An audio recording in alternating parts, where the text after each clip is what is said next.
এই মানচিত্রটি খুব গভীরভাবে খেয়াল করলে বোঝা যাবে বাংলাদেশের জন্য মিয়ানমারের একসময়ের আরাকান অর্থাৎ এখনকার রাখাইন রাজ্য কতটা গুরুত্বপূর্ণ। বিশেষ করে বঙ্গোপসাগরের ব্যবসা বাণিজ্য সহ সেন্ট মার্টিন ঘিরে তাকিয়ে আছে বিশ্ব মোড়লদের কৌশলীর চোখ। আর এই রাখাইন দখল নিয়ে লড়াইয়ে এখন সুবিধাজনক অবস্থানে বিদ্রোহী আরাকান আর্মি। সাম্প্রতিক কর্মকাণ্ডে এদের নিয়ে তৈরি হচ্ছে নানা প্রশ্ন। শুরুতে অপহরণ, মুক্তিপণ্য দাবি করা আরাকান আর্মি এবার আগ্রহ দেখাচ্ছে বাংলাদেশের নিরাপত্তা নিয়েও। আর এমন পরিস্থিতিতে আরাকান আর্মির প্রভাব বাংলাদেশের সাথে গোষ্ঠীর স্বার্থ আর ভবিষ্যৎ ঘিরে আলোচনা তৈরি হয়েছে। দেশের জন্য রাখাইন রাজ্যে ঘাঁটি গড়া আরাকান আর্মি কতটা হুমকি নিয়ে আসতে পারে সেটা নিয়েও চলছে বিশ্লেষণ। গৃহযুদ্ধে বিধ্বস্ত মিয়ানমারের সক্রিয় রয়েছে বহু বিদ্রোহী গোষ্ঠী, তবে প্রথাগত সব বিদ্রোহী গোষ্ঠীগুলোর বাইরে আরাকান আর্মি কেড়ে নিয়েছে আন্তর্জাতিক সম্প্রদায়ের নজর। সশস্ত্র আরাকান আর্মি মিয়ানমারের সবচেয়ে দুর্ধর্ষ বাহিনী হিসেবে পরিচিত। নিরাপত্তা বিশ্লেষকরা জানিয়েছেন রাখাইন রাজ্য ঘিরে গড়ে ওঠা এই গোষ্ঠীটি খুব ভালো সামরিক প্রশিক্ষণ প্রাপ্ত। তাদের কাছে রয়েছে আধুনিক অস্ত্রের বিশাল এক ভান্ডার, যার মধ্যে অ্যাসলট ও sniper rifle, artillery system, tank destroyer, armoured vehicle ও ছোট আকারের অ্যান্টি এয়ারক্রাফট সিস্টেম, ড্রোনের মতো স্টোর রয়েছে। এছাড়াও রাখাইনে মিয়ানমারের জান্তা সরকারের আরও বহু অস্ত্র এসেছে গোষ্ঠীটির নিয়ন্ত্রণে। প্রতিষ্ঠার মাত্র ১.৫ দশকের মধ্যেই বঙ্গোপসাগর পাড়ে মিয়ানমারের অত্যন্ত গুরুত্বপূর্ণ রাজ্য রাখাইন দখলে নিয়েছে। বাহিনীটি পরাজিত করেছে মিয়ানমারের সর্বাধুনিক সাজে সজ্জিত সামরিক বাহিনীকেও। জান্তা শাসিত মিয়ানমার থেকে এখন প্রায় বিচ্ছিন্ন এই রাজ্যটিকে ঘিরে আলাদা রাষ্ট্র তৈরির পরিকল্পনা করছে গোষ্ঠীটি, যদিও এখনো পর্যন্ত তেমন কোনো ঘোষণা আসেনি। আর এই ঘোষণা আসাটাই বাংলাদেশের জন্য হতে পারে উদ্বেগের। বাংলাদেশের সাথে মিয়ানমারের আন্তর্জাতিক সীমান্তের পুরোটাই এখন আরাকান আর্মির নিয়ন্ত্রণে, আর রাষ্ট্রীয় বাহিনী নয় বরং বিদ্রোহী এক সশস্ত্র গোষ্ঠীর এমন অবস্থান বেশ অস্বস্তি নিয়ে এসেছে। এরই মধ্যে বাংলাদেশের বেশ কিছু জলযান আটক করা সহ জিম্মি করেছে শতাধিক জেলেকেও।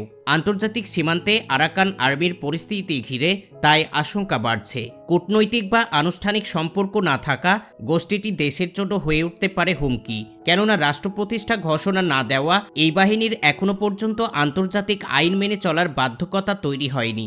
আরাকান আর্মির বিরুদ্ধে রয়েছে রোহিঙ্গাদের উপর গণহত্যার মতো ভয়ঙ্কর অপরাধে জড়িত থাকার অভিযোগও। বঙ্গোপসাগরের কৌশলগত গুরুত্বপূর্ণ রাখাইন রাজ্যটি ঘিরে বাংলাদেশ, ভারত, চীনের মতো দেশগুলোর রয়েছে স্বার্থ। রাখাইন ভেসে নাফ নদী দিয়ে মিয়ানমারের সাথে ঢাকার বাণিজ্য রুট, বাংলাদেশে রয়েছে কালাদানা প্রজেক্ট। এছাড়াও চীনেরও গ্যাস হস্তান্তর সহ বেশ কিছু প্রকল্প রয়েছে রাখাইনে। রাখাইন দখল নিতে জান্তা বাহিনীও মরিয়া চেষ্টা করেছে, তবে ৩০,০০০-এরও বেশি সেনার পাশাপাশি আরাকান আর্মির হাতে সারফেস টু সারফেস মিসাইল থাকার তথ্য রয়েছে। উইকিপিডিয়ায় এই অস্ত্র দিয়ে মিয়ানমারের নৌবাহিনীর উপর হামলার ঘটনাও ঘটেছে। গেল কয়েক বছর ধরেই মিয়ানমারের রাখাইন অধিপতিত্ব প্রতিষ্ঠায় জান্তা বাহিনীর বিরুদ্ধে লড়াই করছে বিদ্রোহী আরাকান আর্মি। গেল বছর রাখাইনের বিস্তৃত অঞ্চল দখল করে নেয় বিদ্রোহী গোষ্ঠীটি। এর মধ্যে দিয়ে রাজ্যটির রাজধানী সিত্তে থেকে বিচ্ছিন্ন করে দেয় তারা।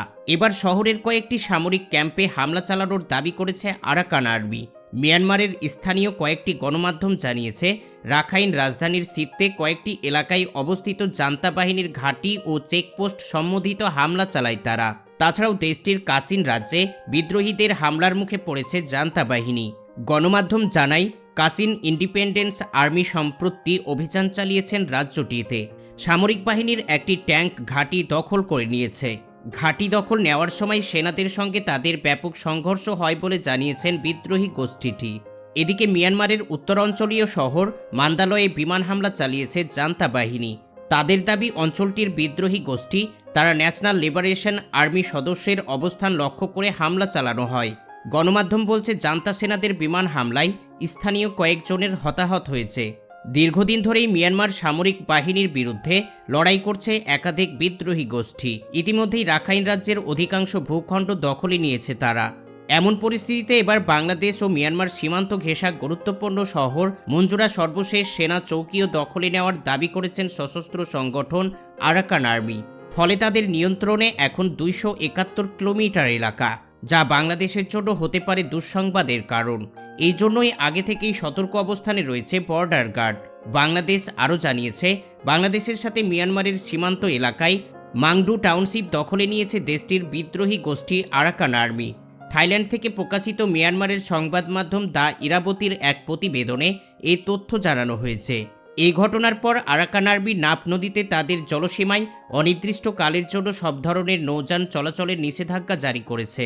আরাকান আর্মি ইরাবতীকে বলেছে, টানা কয়েক মাস ধরে লড়াই করে রোববার তারা মুংডু টাউনের বাইরে মিয়ানমারের বর্ডার গার্ড পুলিশ বিজিপির ৫ নম্বর ব্যাটালিয়নের ঘাঁটি দখলে নিয়েছে। জান্তা বাহিনীর শেষ শক্ত ঘাঁটি ছিল এটি। রাখাইন গোষ্ঠীর পরিচালিত গণমাধ্যম জানিয়েছেন, বন্দর যুদ্ধ শেষ নয়। ডিসেম্বরে আরাকান আর্মি জান্তা বাহিনীর একজন উচ্চপদস্থ সামরিক কর্মকর্তা ব্রিগেডিয়ার জেনারেলের তথ্যে ৩ জনকে আটক করেছে তারা। আর তারা ছিলেন রাখাইনে মিয়ানমারের সেনাবাহিনীর ১৫ নম্বর অপারেশন কমান্ডের অধিনায়ক। একই সঙ্গে জান্তার সেনারাও রোহিঙ্গা সশস্ত্র গোষ্ঠীর ৪০ জন যোদ্ধাকে আটক করেছে। বিদ্রোহীরা রাখাইনের দখল নিতে অভিযান শুরু করে মিয়ানমারের বিদ্রোহী গোষ্ঠী আরাকান আর্মি। অর্থাৎ প্রায় ৬ মাস লেগেছে তাদের মুংডুর পতন ঘটাতে। এদিকে নাপ নদীতে বাংলাদেশি নৌযান ও জেলেদের প্রবেশ না করার জন্য সতর্ক করা হয়েছে। টেকনাফ জুড়ে মাইকিং করে সতর্ক জারি করেছে কক্সবাজার জেলা প্রশাসন। পাশাপাশি বাড়ানো হয়েছে বিজেপির টহল। এই বিষয়ে টেকনাফ উপজেলার নির্বাহী কর্মকর্তা শেখ আহসানউদ্দিন বলেন, মিয়ানমারের জলসীমা নাপ নদীতে সব নৌযান চলাচলের নিষেধাজ্ঞা দিয়েছে আরাকান আর্মি। তাই টেকনাফে ফিশিং ট্রলার মালিকদেরকে অবগত করা হচ্ছে যে নাপ নদী সীমান্ত এখন অত্যন্ত ঝুঁকিপূর্ণ। পাশাপাশি সীমান্তে অনুপ্রবেশ ঠেকাতে বিজেপি ও কোস্ট গার্ডের টহল জোরদার রয়েছে। বর্তমানে এই সমস্ত এরিয়ায় জেলেদের মাছ ধরা বন্ধের নির্দেশ দেওয়া হয়েছে। গত কয়েক মাস আগে বাংলাদেশের কয়েকটি জেলেকে আটক করেছে আরাকান আর্মি। ভবিষ্যতে বাংলাদেশকে টার্গেট করবে বলে মনে করা হচ্ছে। আর সেই কারণেই বাংলাদেশ তাদের সামরিক শক্তিকে আরও বৃদ্ধি করার চেষ্টা করছে। ইতিমধ্যেই সামরিক শক্তি বৃদ্ধি না করা হলে আরাকান আর্মির মতো বিদ্রোহী গোষ্ঠীর হাতে বাংলাদেশকে পরাজিত হতে হবে।